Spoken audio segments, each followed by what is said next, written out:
Ya baiklah, Bismillahirrahmanirrahim. Assalamualaikum warahmatullahi wabarakatuh. Baiklah teman-teman semuanya, bertemu lagi dengan saya Izul Ilmi di sini. Nah, di sini kali ini kita akan sama-sama belajar tentang metode penelitian eksperimen. Nah, sebelum saya menjelaskan lebih dalam tentang metode penelitian eksperimen, eh, pernah nggak teman-teman semuanya mendengar sebuah pertanyaan yang berbunyi, jika kita melakukan sebuah pengaruh atau kita memberikan sebuah pengaruh kepada keadaan atau suatu kondisi yang dikontrol secara ketat, maka apa yang akan terjadi? Nah, dari sini kita bisa mengambil sebuah gagasan baru bahwasanya jika kita menginginkan untuk mengetahui ada tidaknya pengaruh terhadap kondisi atau keadaan yang dikontrol secara ketat, maka kita harus melakukan sebuah treatment atau perlakuan terhadap kondisi tersebut. Nah, dari sini kita bisa menarik sebuah kesimpulan bahwasanya metode penelitian eksperimen adalah metode yang digunakan untuk mencari pengaruh terhadap kondisi yang dikontrol atau dikendalikan secara ketat karena treatment yang diberikan. Nah, mungkin itu pengertian dari metodologi penelitian eksperimen. Nah, tentunya dalam metode penelitian kuantitatif, metode penelitian eksperimen ini memiliki ciri khas, yaitu ciri khasnya terdapat pada kelompok kontrolnya. Jadi dalam metode penelitian eksperimen nanti akan ada kelompok kontrol. Ya, nanti saya akan jelaskan. Nah, di sini metode penelitian eksperimen itu terbagi menjadi 4 desain. Desain yang pertama yaitu pre-eksperimental, yang kedua yaitu true eksperimental, yang ketiga quasi eksperimental, dan yang keempat desain faktorial. Nah, oke. Kita masuk ke pembahasan yang pertama. Desain yang pertama yaitu pre-eksperimental. Nah, kenapa dikatakan desain pre-eksperimental? Karena pada desain ini eksperimen itu belum dilakukan secara sungguh-sungguh atau belum sungguhan. Nah, maksudnya apa? Maksudnya adalah pada eksperimen nanti itu hasil dari eksperimen yang berupa variabel dependen itu hakikatnya masih dipengaruhi oleh beberapa variabel-variabel luar. Nah, jadi desain pre-eksperimental ini adalah metode eksperimen yang nantinya hasil dari eksperimen tersebut yang berupa variabel dependen itu tidak murni karena hasil atau pengaruh dari variabel independen, tetapi masih terbentuknya variabel dependen itu masih dipengaruhi oleh beberapa variabel luar. Nah, kenapa masih dipengaruhi beberapa variabel luar? Karena pada desain pre-eksperimental itu tidak ada variabel kontrol dan pada pengambilan sampel itu tidak dilakukan secara random atau acak. Oke. Jadi di desain pre-eksperimental ini terbagi menjadi 3, yaitu yang pertama adalah one shot case study. Nah, di one shot case study ini intinya adalah ada 2 komponen. Yang pertama yaitu dilakukannya sebuah treatment atau perlakuan. Nah, itu adalah variabel independennya yang berupa perlakuan tersebut. Kemudian observasi atau hasilnya nanti adalah variabel dependen. Ya, contohnya saya berikan contoh. Misalkan ada suatu kelompok, anggap saja karyawan pembuat kerupuk. Nah, di sini seorang peneliti memberikan treatment atau perlakuan dengan cara memberikan alat bantu baru. Nah, apa tujuannya peneliti? Tujuannya adalah membandingkan bagaimana produktivitas kerja karyawan pembuat kerupuk ini sebelum diberikan alat bantu baru dan sesudah diberikan alat bantu baru. Nah, itu. Kemudian yang kedua yaitu one group pretest post test. Nah, di sini berbeda dengan one shot case tadi. Kalau pada one shot case tadi itu tidak ada namanya pretest, sedangkan di one group pretest and post test itu ada pretestnya.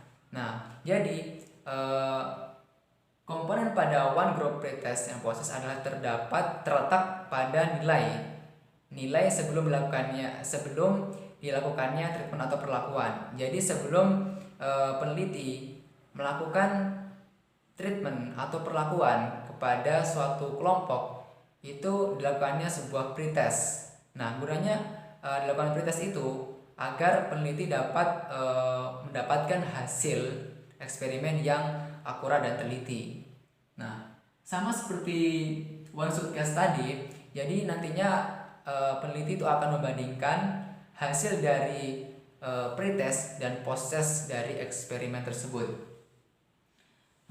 Contohnya, semisal karyawan ini diberikan diklat.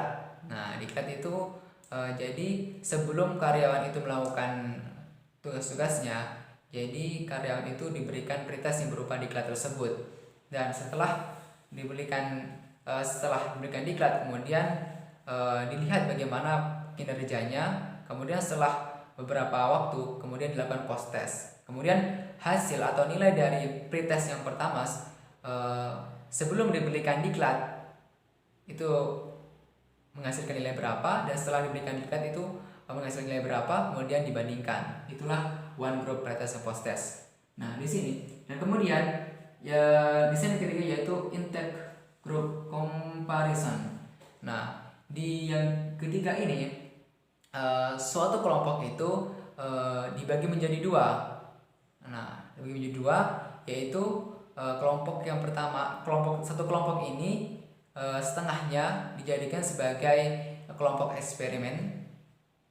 Nah, maksudnya adalah kelompok eksperimen itu adalah kelompok yang diberikan treatment atau perlakuan. Kemudian kelompok yang kedua yaitu kelompok kontrol atau kelompok yang tidak diberikan treatment. Nah, semisal saya berikan contoh, seorang peneliti ingin mengeksperimen beberapa karyawan yang kinerjanya itu pada ruangan kerjanya itu diberikan penerangan lampu. Itu untuk itu untuk variabel eksperimen ya yang diberikan treatment. Kemudian pada kelompok kontrolnya yang tidak diberikan treatment itu tidak diberikan lampu terang.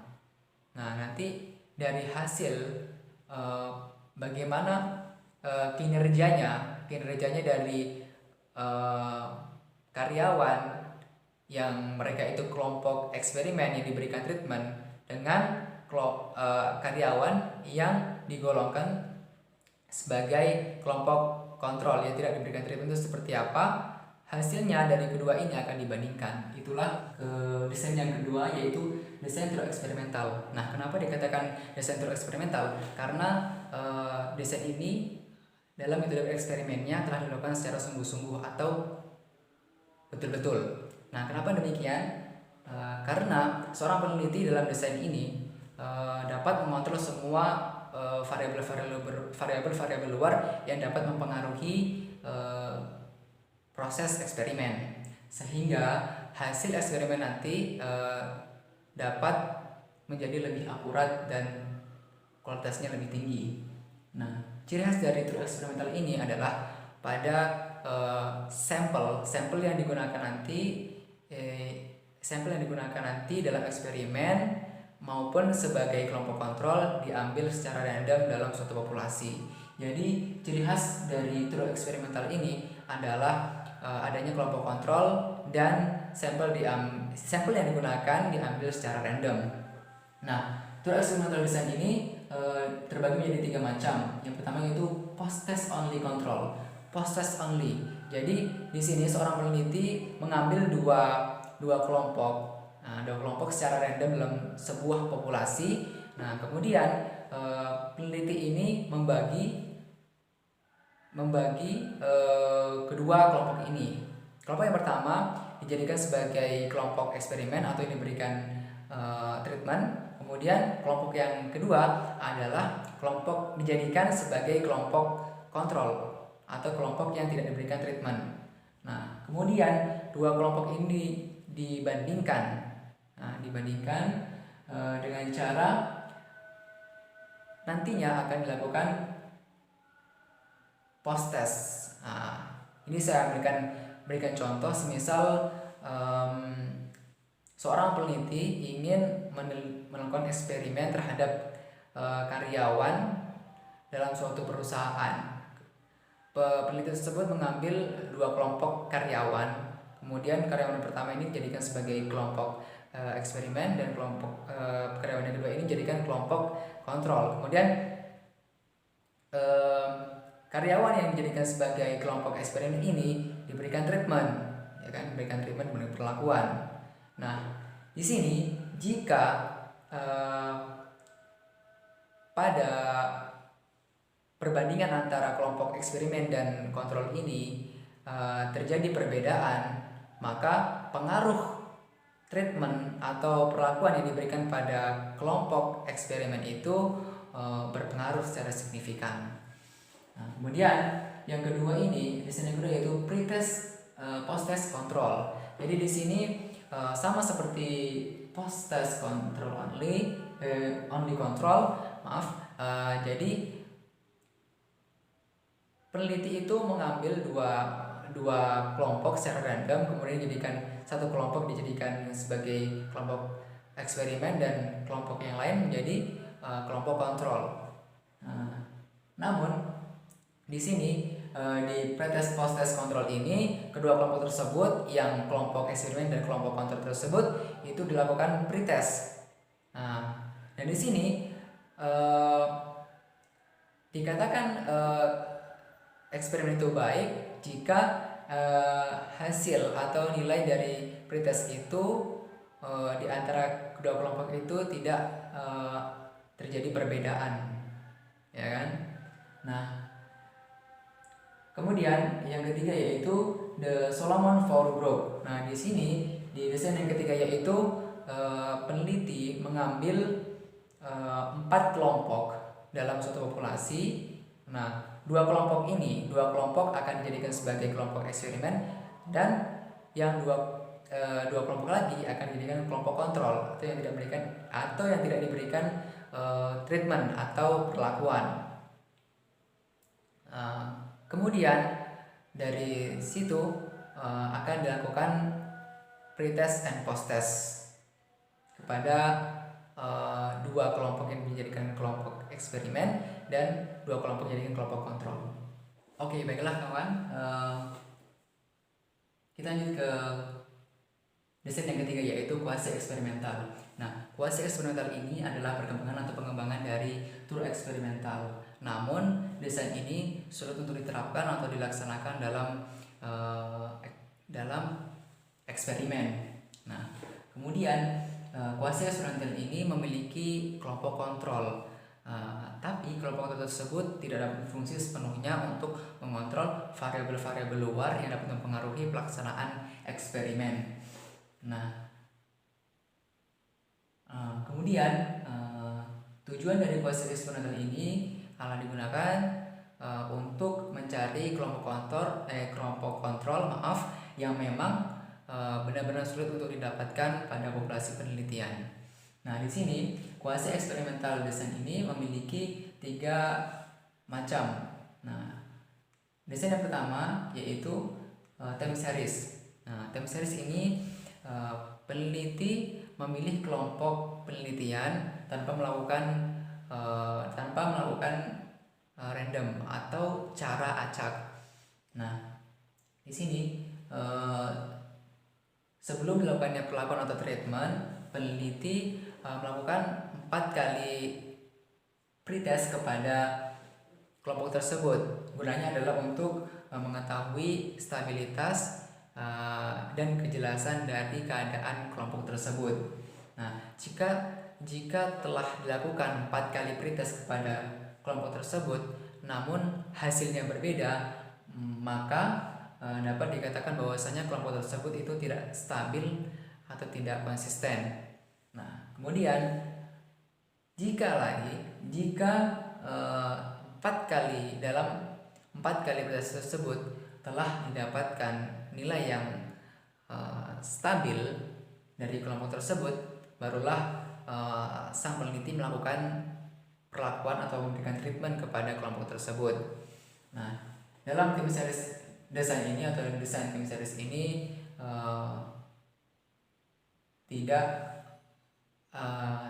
tidak adanya kelompok kontrol, ya. Kemudian desain yang kedua yaitu non-equivalent control group design. Nah, non-equivalent control group design ini hampir sama dengan desain yang pada true experimental design, yaitu pre-test post-test control group design. Nah, hanya saja di sini bedanya, kalau di non-equivalent control group design itu kelompok kontrolnya tidak diambil secara random atau acak. Nah, ini pada non-equivalent control ini saya berikan contoh, semisal peneliti ingin memberikan perlakuan terhadap karyawan perusahaan dengan memberikan treatment yaitu senam pagi. Jadi peneliti memilih satu kelompok karyawan dalam perusahaan, kemudian peneliti tersebut membagi dua kelompok tersebut, yang satu yang diberikan treatment, kemudian yang lainnya tidak diberikan treatment, dan akhirnya nanti akan dibandingkan dengan proses apakah ada perubahan atau apakah ada perbedaan di antara kedua kelompok tersebut. Nah, yang ketiga, desain yang ketiga yaitu contravalent design. Di contravalent design ini semua kelompok mendapatkan treatment atau perlakuan. Namun perlakuan tersebut dilakukan dengan tahapan-tahapan yang berbeda. Kemudian di akhir nanti akan dilakukan post test kepada semua kelompok yang telah dipilih. Oke, baiklah kawan-kawan. Nah, di sini kita lanjut ke desain yang terakhir yaitu factorial design. Nah, desain faktorial ini adalah perkembangan atau modifikasi dari true experimental design. Nah, desain faktorial itu memperhatikan akan adanya variabel moderator yang dapat mempengaruhi perlakuan atau treatment, atau variabel independen terhadap hasil, atau variabel dependen nantinya. Nah, pada desain faktorial ini semua kelompok, masing-masing kelompok dipilih secara random. Kemudian masing-masing kelompok tersebut diberikan pretest. Nah,